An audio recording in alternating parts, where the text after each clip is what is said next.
Bonjour à tous.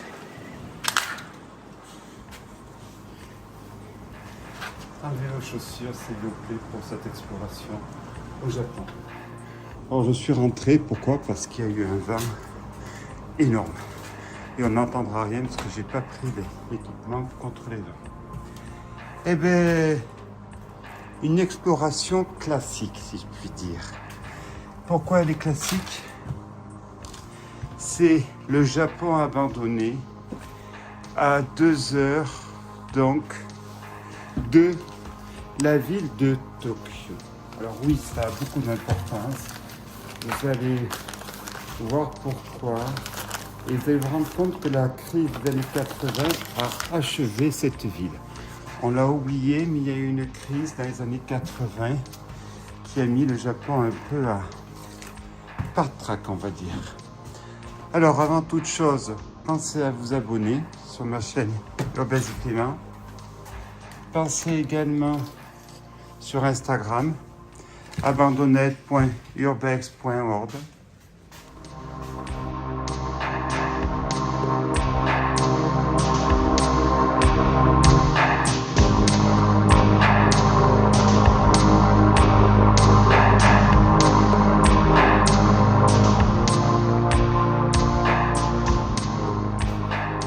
Alors, nous sommes en...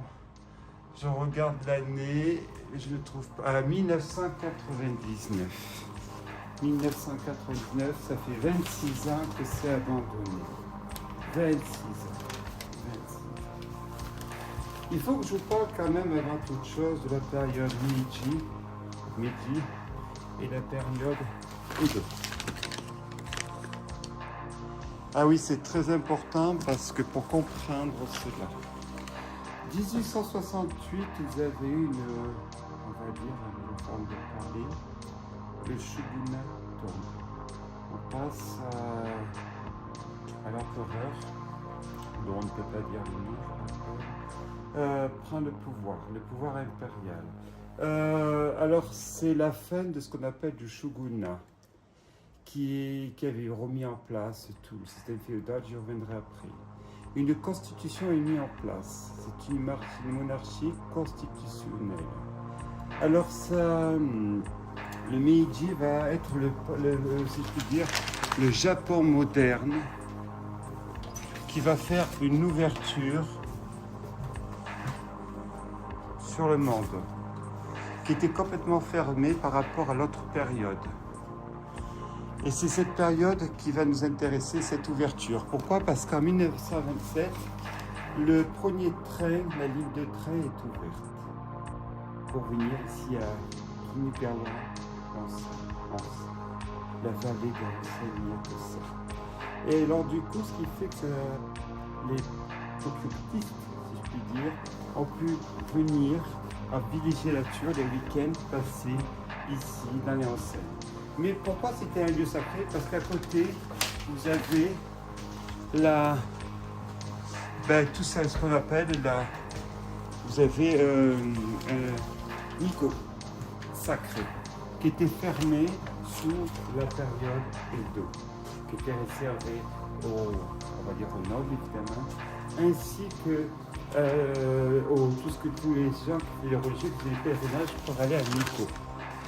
Donc, ça a permis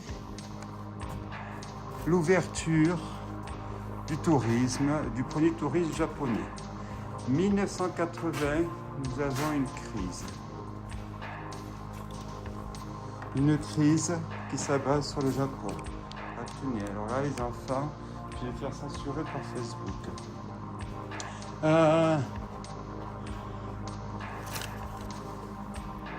Évidemment, la crise est là, les gens viennent plus facilement reconnaissent. De tous les hôtels, de tous ces...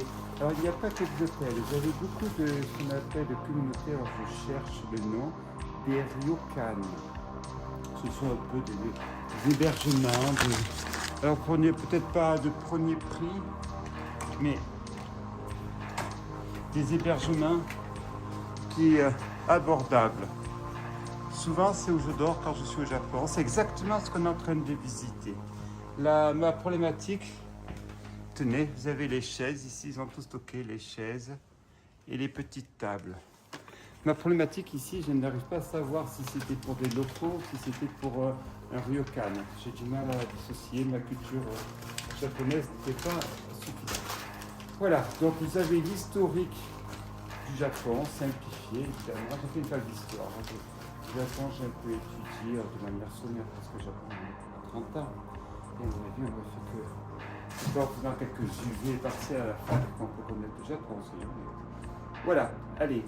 On arrête cette exploration qui aura duré quand même, je pense, 5-6 minutes avec l'histoire du Japon. Pensez à vous abonner sur ma chaîne Urbex du Clément, sur Instagram.